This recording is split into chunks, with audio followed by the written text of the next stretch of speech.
बिस्मिल्लाहिर्रहमानिर्रहीम। अस्सलाम वालेकुम स्टूडेंट्स, कैसे हैं आप सब। उम्मीद है आप सब खैरियत से होंगे, बिल्कुल ठीक ठाक होंगे। तो अब हमने स्टार्ट करना है lecture number 83 class 9 unit 12 line by sectors and angle by sector. और इसमें हम लोग थ्योरम्स कर रहे थे। तो आज हमने थ्योरम नंबर 3 करना है आपका, जो कि बुक में आपका थ्योरम नंबर 12.1.3 करके लिखा है। थ्योरम की स्टेटमेंट क्या है? The right bisectors of the sides of a triangle are concurrent. एक छोटी सी स्टेटमेंट है कि राइट बाई सेक्टर्स जो हैं ट्राइंगल की साइड्स के वापस में कनकरेंट हैं। ठीक है, तो ये पूरी स्टेटमेंट ही हमें प्रूव करनी है। ठीक हो गया, क्योंकि छोटी सी स्टेटमेंट है, एज इट इज़ इसको प्रूव करना होगा। अब गिवन में क्या आएगा? ट्राइंगल्स की बात हुई है, तो हम लोगों ने ले लिया एक ट्राइंगल जो मैंने वहाँ पर ड्रॉ किया, और हमने लिख दिया कि ट्राइंगल ABC गिवन है। क्योंकि ट्राइंगल की यहाँ पर बात हुई है, बाकी सब चीज़ जो है हमारे पास टू प्रूव में आ जाएगी। ठीक है, पूरी की पूरी स्टेटमेंट हम एज इट इज़ लिख देंगे टू प्रूफ के अंदर।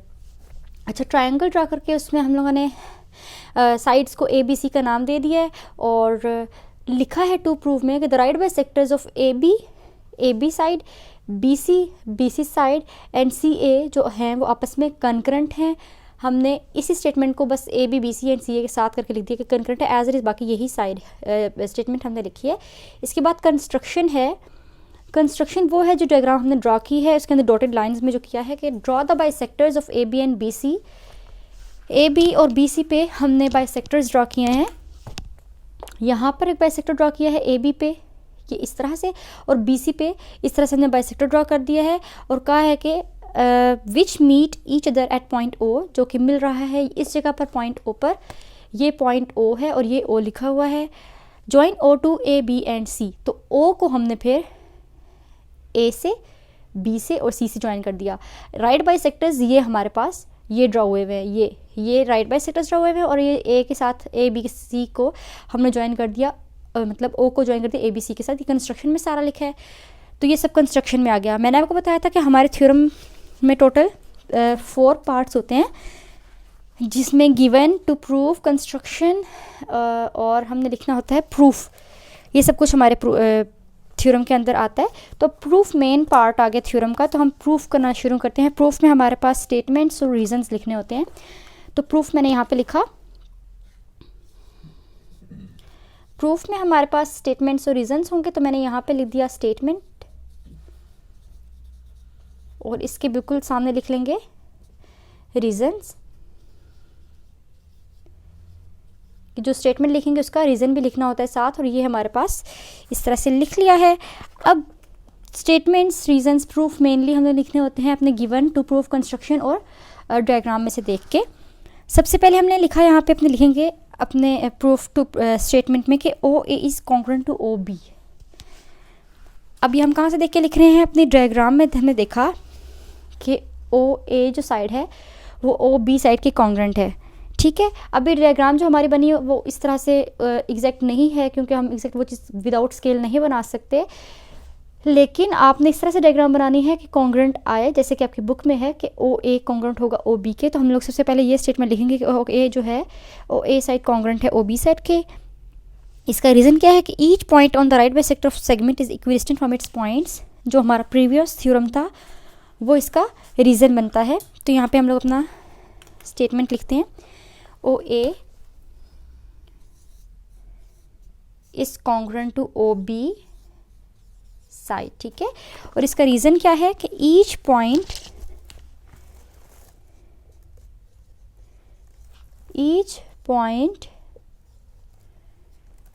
On right by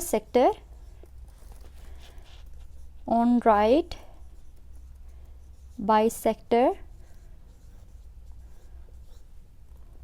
of a segment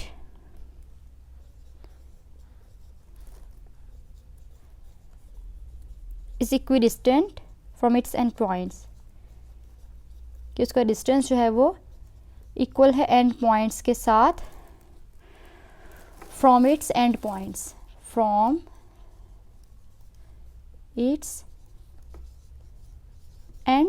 points. यहाँ पे जगह थोड़ी तंग हो गई है, तो ये इस तरह से लिख दिया, OA is congruent to OB from its end points। लिखा हुआ नहीं आ रहा, तो इसको मैं थोड़ा ऊपर करके लिख लेती हूँ।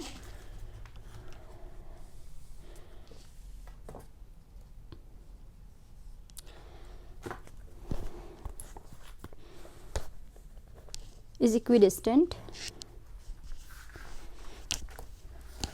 from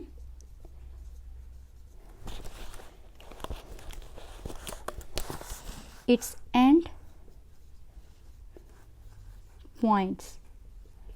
थोड़ा ख़राब हो गया, लेकिन चलो हम लोगों ने यहाँ पे लिख लिया, उससे दूसरी तरह लिखने पे आपको नज़र नहीं आना था। तो ये रीज़न है ओ ए का ओ बी के साथ कॉन्ग्रुएंट होने का, और इसको हमने नाम दे देना है इक्वेशन नंबर 1 का। अब अगला हम क्या लिखेंगे इसके बाद कि अगर ओ ए कॉन्ग्रुएंट है ओ बी के, तो हमने प्रीवियस थ्योरम्स में यही पढ़ा है कि अगर एक इस तरह से कोई साइड आपस में कॉन्ग्रुएंट आती है तो जो उसके सामने जो साइड्स होती हैं उनको भी कॉन्ग्रुएंट होना चाहिए। तो अगर ओ ए कॉन्ग्रुएंट है ओ बी के, तो फिर ओ बी को भी ओ सी के कॉन्ग्रुएंट होना चाहिए, उनका डिस्टेंस भी इक्वल होना चाहिए। तो हम अगला अपनी जो स्टेटमेंट है ऐसे करती हूँ, मैं यहाँ पे एक लाइन ड्रॉ कर लेती हूँ इस तरह से, और यहाँ पे स्टेटमेंट से यहाँ पे रीजंस लिख लेती हूँ। तो फिर ओ बी को ओ सी से भी कॉन्ग्रुएंट होना चाहिए, तो यहाँ पे मैंने लिख दिया कि O B is congruent to O C. ये हमारे वही जो प्रीवियस थ्योरम्स हम पढ़ते आ रहे हैं उसी से हमने कंक्लूड किया है, और हम लोग लिख देंगे कि या फ्रॉम रीज़न में लिख दिया हमने कि फ्रॉम इक्वेशन नंबर 1 हमने ये कंक्लूड किया है। अच्छा, और इसको नाम दे दिया इक्वेशन नंबर 2 का। अब ओ ए कॉन्ग्रुएंट है ओ बी के, ओ बी कॉन्ग्रुएंट है ओ सी के, तो फिर ओ सी को ओ ए के भी कॉन्ग्रुएंट होना चाहिए। तो हमने लिख दिया कि O A is congruent to O C, और ये कैसे हमने कंक्लूड किया है, ये फ्रॉम इक्वेशन नंबर 1 एंड 2 हम लोगों ने पता लगा लिया, ठीक है। और ये बहुत इजी है, ये इसका रीज़न तो आपको समझ में आ गया होगा कि 1 इक्वेशन और सेकंड इक्वेशन देखो कि ओ ए कॉन्ग्रुएंट है ओ बी के, ओ बी कॉन्ग्रुएंट है ओ सी के, तो फिर ओ सी को भी ओ ए कॉन्ग्रुएंट होना चाहिए, तो हमने वो लिखा है यहाँ पे। देयरफॉर ये जो हम लोगों ने सारी साइड्स आपस में कॉन्ग्रुएंट की हैं, इस चीज़ से ये प्रूव होता है कि पॉइंट ओ जो है वो राइट बाई सेक्टर पे है, ठीक है, सी ए के राइट बाई सेक्टर पे है। तो हम लोग क्या लिखेंगे कि point O is on the right bisector of C A. Point O is on the right bisector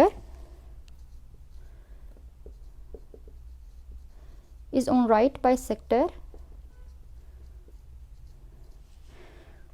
of CA।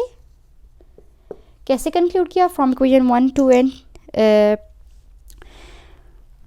कैसे ही कंक्लूड किया हमने, इसको हमने नाम दिया 4 का, और ये हमने कंक्लूड किया है क्योंकि O इक्वल है A और C से, O का डिस्टेंस A और C से इक्वल है। ये वाली जैसे हमारी स्टेटमेंट थी, इसी तरह से वही बात है यहाँ पर कि O is equidistant from its and points, and point कौन से A और C से। सो हमने लिख दिया कि O is equidistant,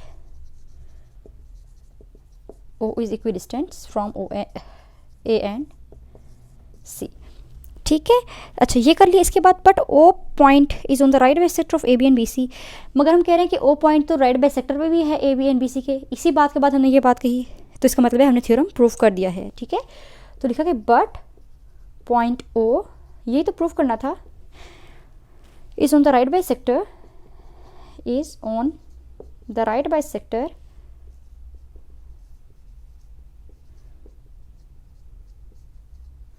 is on the right bisector of AB and BC, और इसको इक्वेशन नंबर 5 का नाम दिया। और ये हमने कहाँ से कंक्लूड किया, ये चीज़ हमने कंक्लूड कर ली कंस्ट्रक्शन से, क्योंकि कंस्ट्रक्शन में ये सारी बात हमने की हुई थी, और मेनली हम लोगों ने यही चीज़ प्रूफ भी करनी थी। तो इस वाली लाइन से, जिसको हमने इक्वेशन नंबर 5 का नाम दिया, इस चीज़ से हमने ये प्रूफ कर दिया कि जो हैंस राइट बाई सेक्टर्स है A B B C CA, ये सारे आपस में कंकरेंट हैं। तो हम लोगों ने क्या लिखा कि hence the right bisectors of 3 sides of a triangle are concurrent at O, ये भी लिख सकते हैं, और एज इट इज़ आप ये भी लिख सकते हैं कि the right bisectors of the sides of a triangle are concurrent. तो हम वो लिख लेते हैं जो हमारी बुक में लिखा हुआ है कि hence the right bisectors, hence the right bisectors of the 3 sides of a triangle